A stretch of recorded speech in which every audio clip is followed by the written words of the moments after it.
いいね。あ、いいねですよ。はい、皆さんこんにちは、岡井介です。いやー、来ましたね。ソニーさんからα7S3 がようやく販売されたので、早速レビューしていきたいと思います。前回のね、キヤノン EOS R5 に続き、今回も機材レンタルのサブスクサービスを運営するグーパスさんから、お借りしてね、僕は僕らしく、大川祐介フィルターを通して中立な立場で皆さんにお伝えいたします。それでは α7S3 を買うべき理由トップ5をお伝えいたします。トップ5、外部16ビットロー収録が可能。ロー収録って何がすごいのと疑問にね、思う方も多いと思うんですけれども、僕たちが普段使用しているカメラはめちゃめちゃ圧縮されていて小さいデータになっているので、スマートフォンでも簡単に送信したり、ダウンロードね、できるんですけれども、一方でね、ロー収録は情報が全てあるので、データ量も莫大な上、ISO、ホワイトバランスも編集時に変更できたり、色情報も圧倒的に多いんですね。そのロー収録をソニーのこの小さいカメラでも実現できたことはね、動画制作者にとってかなり嬉しいニュースだったと思います。ただ、外部ではなく内部が良かったってのが本音です。カメラ内ロー収録の特許はレッドデジタルシネマカンパニーが取得しているので、ソニーはね、実現できないのは当たり前だし、実際にね、シネマカメラで訴訟問題にもなっています。ユーザーからするとね、すべてのカメラで内部ロー収録がね、できるようにしてほしいんですけれども、制約あるゆえのね、イノベーションは起きるものだと思っているので、弊社トランスインクも、たくさんのね、壁を越えていくし、ソニーさんもね、おこがましいですけれども、ぜひね、頑張っていただきたいと思っています。トップ4、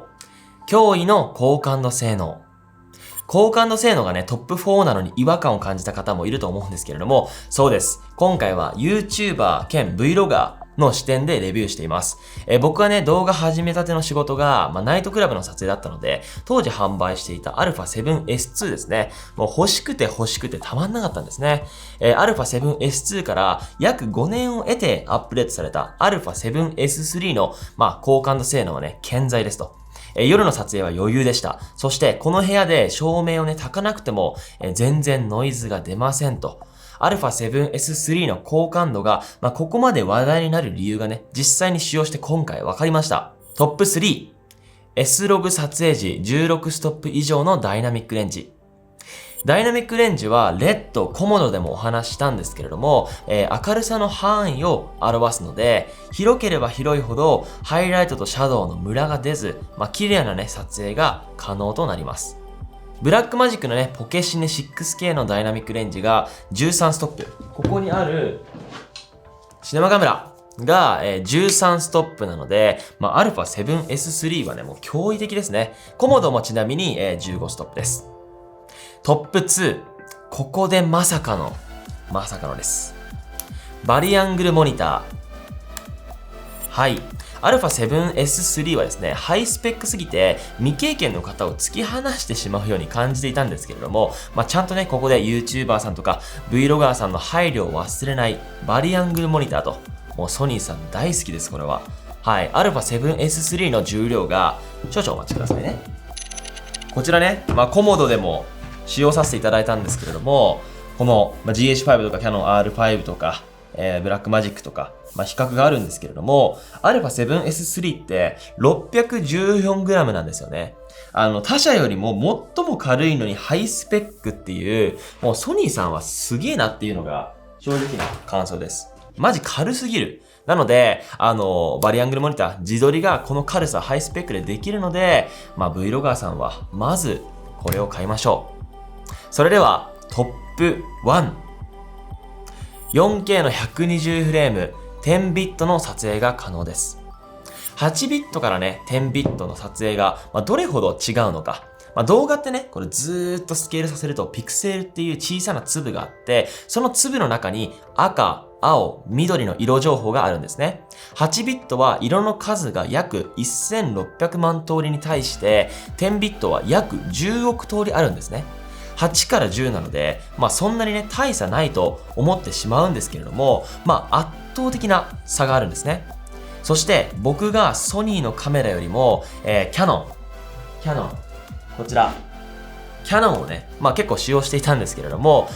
その大きな理由、そして浅はかな理由が、スキントーンがね、マゼンダによって、汚かったからですね。なんですけれども、10ビットの影響なのか、僕のスキントーンがそのまま僕のスキントーンだったので、もう泣けるほど嬉しいです。そのぐらい α7S3 ってのは、今までの欠点を改善してきている、状態ですね。さらに α7S3 では 4K120 フレームという高画質、そして10ビットのままスローモーションが可能になります。120フレームで撮影していれば1秒間撮影したものを5秒間スローモーション使うことができるので、編集がかなり楽になりますし、4K の120フレーム10ビットを使用してしまったら、おそらく、あなたはアルファワールドから多分抜け出せることはないと思っています。そのぐらい僕も感動しました。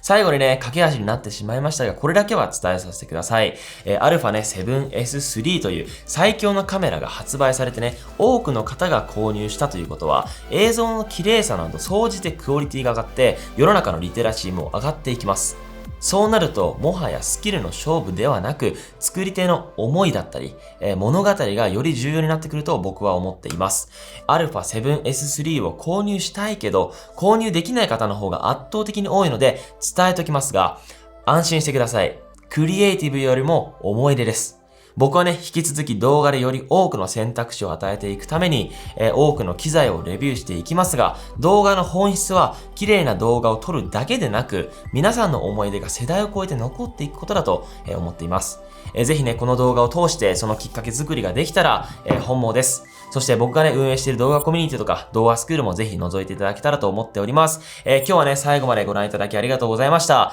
またね、後日 α7S3 を使用したシネマティック表現を行いますので、またよろしくお願いいたします。それでは皆さん、さようなら。